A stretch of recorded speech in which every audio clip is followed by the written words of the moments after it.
Hello and welcome to Menominee Falls High School. My name is Ryan Anderson. I'm the Athletic and Activities Director for the school district. Tonight we have a special guest here talking about concussions. Concussions is a big deal locally and nationally, and it's getting a lot of headlines.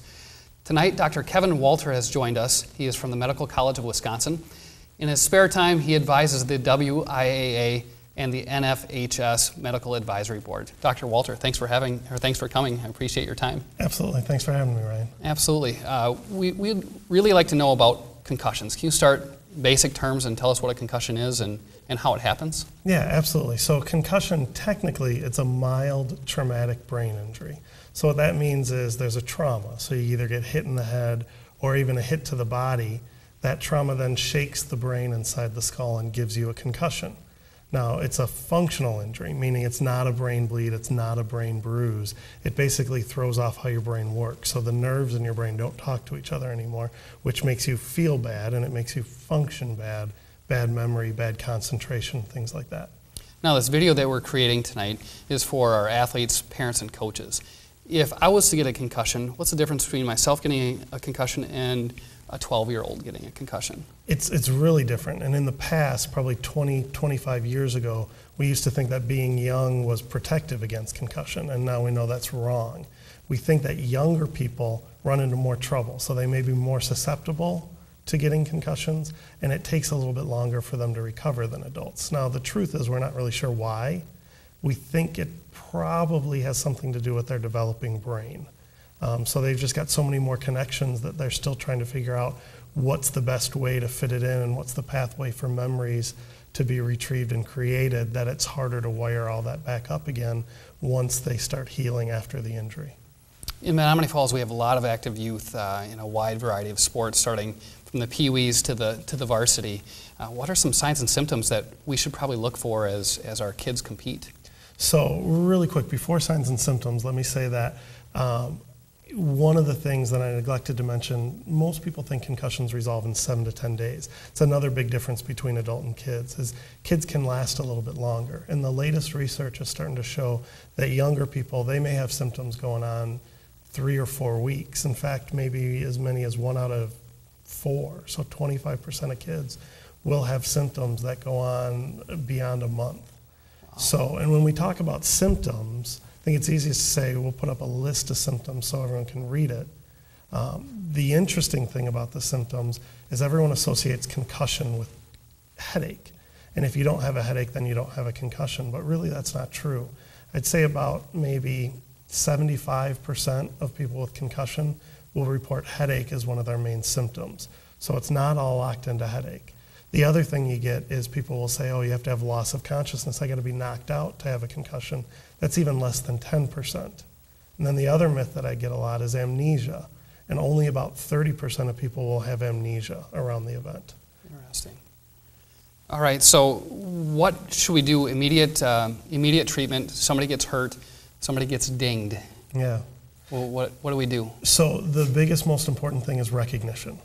You've got to know the signs and symptoms. So I always push education, which is why we're doing this today, for parents, for athletes, for coaches. And if you're not on the lookout for injuries, you're not going to find them. Because we know, kids are smart, athletes are smart. They say, hey, if I've got a concussion, it means I'm going to have to come off the field to play and get checked out. I'd rather keep playing, so they zip it, and they don't say anything.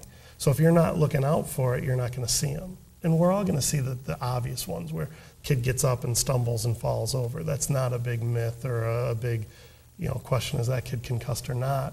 It's going to be the kid that gets knocked, gets up, and is not acting themselves in the football huddle or goes to the wrong place on the soccer pitch, things like that. So number one thing is recognition. If you think that there may be an injury, you get them off the field. So my rule is when in doubt, hold them out. And so they come off, they get checked out, preferably by a medical provider. Now, at Menominee Falls High School, you're lucky enough to have an athletic trainer who can do the evaluation. If it's a youth group or if it's a team that doesn't have the luxury of an athletic trainer there, then they may have to wait and get seen by a physician in the ER and urgent care, their regular doc or a concussion specialist. Because it's not up to the coach, it's not up to the parents to make that diagnosis. They've just got to be suspicious, and that's all it takes. If you think they may have a concussion, you got to get them out and stop playing. Now I'll be the devil's advocate. Mm-hmm. What happens if they don't report it, and what are some of the things that could happen to our kids if they neglect to tell a parent or tell a coach? So the bad things that can happen, and unfortunately we read about it every year across the country in the newspaper, is something called second impact syndrome. And it's happened in our area a few times in the last decade, but it probably happens about 10 to 20 times a year. And that's where you have a concussion, you don't report it, so you keep playing with symptoms, and then you get another hit to the head. And your brain's not working right, so that causes even more dysfunction. Brain swells up, brain bleeding, and those are the kids that end up with brain damage and death, and it comes really quick. So that's the number one thing that we worry about. Now, that's a small number. We've got estimated by the CDC like 3.8 million concussions that are sport and recreation related every year. So I'm saying 10 to 20 can end up with terrible outcomes. You don't want to be that statistic, but most of those people, if they keep going, it's just going to take longer to recover. So you think you're being smart and tough by trying to push through it. The reality is, in the long run, that's going to cost you more time and more weeks before you're back. All right, let's talk about getting back, and not just on the athletic field, but returning to learn. Tell us the steps that we need to take to get our kids back to the classroom to function properly, and then on the field, because obviously they're the students before the athletes. Yeah, exactly. And so that's the tough thing is there's a lot of return to play, and people think this is an athletic injury because a lot of times it occurs on the athletic field. But I mean, you can get them in gym class, you can slip and fall in the parking lot, there can be a fight, something can hit you on the head.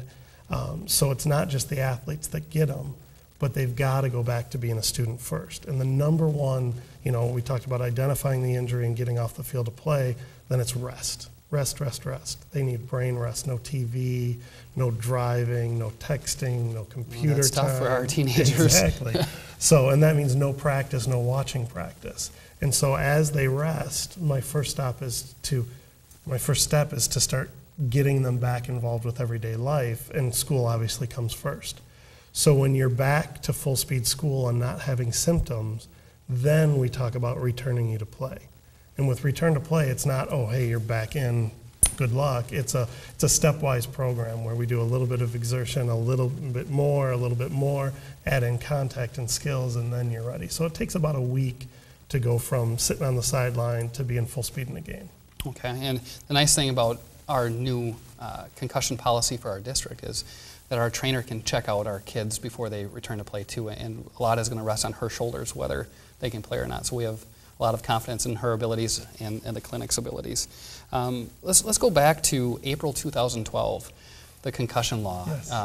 Signed into effect. It makes a lot of sense. Can you take us back through a little bit of history and why it was signed into law? The NFL pushed it really hard. So that was one of Commissioner Goodell's objectives, is to get concussion laws in every state. And believe it or not, it was a little bit more difficult than I anticipated it would be. So Representative Jason Fields and Senator Alberta Darling were the authors of the bill. And I figured, they had talked to me in the WIAA about coming up with what makes sense, having an athletic trainer be cleared and be able to do that, because that's within their scope of practice, absolutely makes sense. It's not just a doctor thing. But there were a lot of obstacles to get through, but it got passed, and it's a wonderful bill because it mandates things for not only high school sports, because the WIAA has done a great job so far, but also for all youth sports. Recruiting camps coming to town, a combine, they have to have this educational piece. So it's a piece of paper that talks about this is what concussion is. Parents and athletes sign, yes, I'm aware this is what a concussion is. I'm aware that I need to report it right away. So a little bit of education there, a little bit of responsibility. It calls for immediate removal if you think the athlete has a concussion, and then they don't go back until they're medically cleared.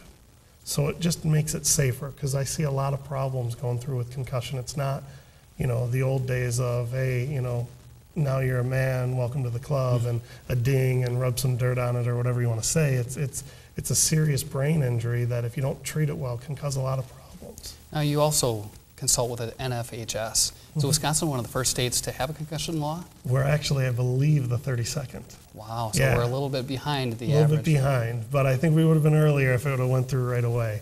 The NFHS has been wonderful. The same thing where like the WIA, the NFHS really promotes the educational component and delivers, hey, here's the latest research, here's what's going on, in the medical centers across the country. Here's how you can apply it at the state level and in your schools. And I think the WA does a good job too of, noticing that there's a difference between a school in the suburbs of Milwaukee and a school that is not in a populated area. And how do you manage concussion there? It's got to be relatively equal across the board. Very good. Well, thank you for your time tonight. I appreciate the few minutes that you've been able to share with myself and the parents, athletes, and coaches in Menominee Falls. We'd also like to thank our sponsors for this evening, obviously Dr. Kevin Walter from the Medical College of Wisconsin, the Center for Diagnostic Imaging, and Bob Wollersheim is also a Booster Club member, Falls Cable Access with Harry Stetzel, and Booster Club member David Hayes now. Thank you for your time, and I hope that you've learned a lot about concussions.